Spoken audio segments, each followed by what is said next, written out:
An anarchist, an ignorant pacifist, that's what they said. A great American industrialist was under attack. It was 1916 and the Chicago Tribune had just published a scathing editorial accusing Henry Ford of being disloyal to his country, being unpatriotic, and being a man without good common sense. As you might guess, Ford was not pleased, so he sued the paper. Now here's the cool part. When it came time for Ford to take the stand, the newspaper's lawyers were ruthless, peppering Ford with questions about American history to demonstrate that he was uneducated, that he didn't care about our nation's Constitution, our Bill of Rights, and our founding principles, and he therefore lacked patriotism. Who was Benedict Arnold, they asked. How many soldiers did the British send over in 1776 Revolution? They inquired. It went on and on. Ford didn't know. He was not a highly educated man, but what he lacked in education, he made up for in smarts, and he was about to demonstrate that to those lawyers. After a continuing barrage of questions he could not answer, Ford dropped the bomb by responding, "If I should really want to answer the foolish questions you've asked, let me remind you that I have a row of electric push buttons on my desk, and by pushing the right button, I can summon to my aid men who can answer any question I desire to know. Now, will you kindly tell me, why should I clutter up my mind with broad general knowledge for the purpose of being able to answer your questions when I have men who can instantly supply any knowledge I require?"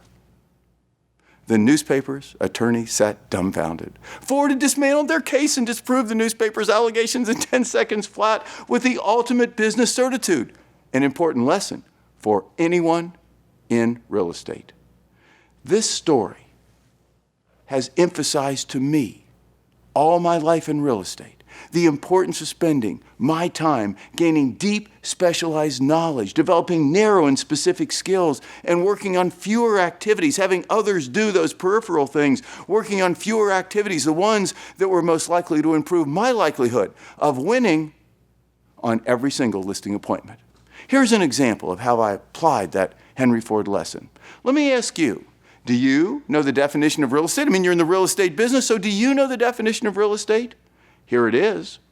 Real estate is real property plus the title thereto. That is real property capable of being sold. A lot of people don't know, but in a lot of countries around the world, you cannot privately own real property. Like, for example, Israel.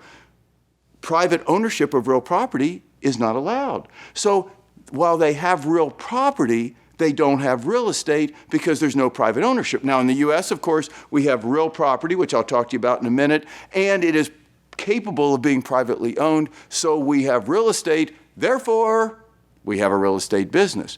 Now, if that's the definition of real estate, what's the definition of real property? Well, real property is the land, what's beneath it, what's attached thereto, like shrubs, what's erected thereon, like buildings, and the right of light and air above. So if you take real property, as I said, plus the right to own it, you have real estate, and that's the business we're in. Now, why do I tell you this story? What's the point? The point is that I have spent my life in real estate with devoting less time to reading generalized newspapers, magazines, and books, and instead spending my time gaining, as I said before, deep, specialized knowledge of my profession, starting with memorizing word-for-word definitions, like I just told you, of real estate, also of things like easements, deeds, the difference between a mortgage and deed of trust, and other basics of our business. Why? Not for fun, not just for the sheer sake of the knowledge itself, that's no good, that's silly, but rather so I could impress sellers on listing appointments with how serious I was about this business compared to most other agents, and how much more knowledgeable I was than any of my competitors. When sellers were considering listing with another agent, when I was in competition with someone else, I always suggested to those sellers that they ask that agent a few simple questions on real estate basics. I told the sellers that the real estate business is filled with pretenders, with charlatans, people who hope to make a few big fat commissions, but who don't study it, live it, and constantly try to improve what they know. I asked those sellers, anybody that was conflicted, is it me or someone else, if they really felt comfortable trusting their home to a real estate agent who hadn't even taken the time to clearly understand what real estate was all about, what the definition of real estate was. I asked sellers if it didn't make sense that an agent's grasp of real estate basics was usually a good indicator of how seriously they took the business as a whole and how diligent they would be at selling that seller's home. Seller after seller later told me that my deep specialized knowledge really set me apart and made me an easy choice to list their home. Now, there are 3 reasons why you should memorize word for word basic real estate concepts like what I just told you. First, it's impressive and it will help you list more properties. Second, you'll be better able to understand contracts, title insurance, and loan documents, and therefore better able to represent your sellers. And third, if you're serious about this business, you should learn this business inside out.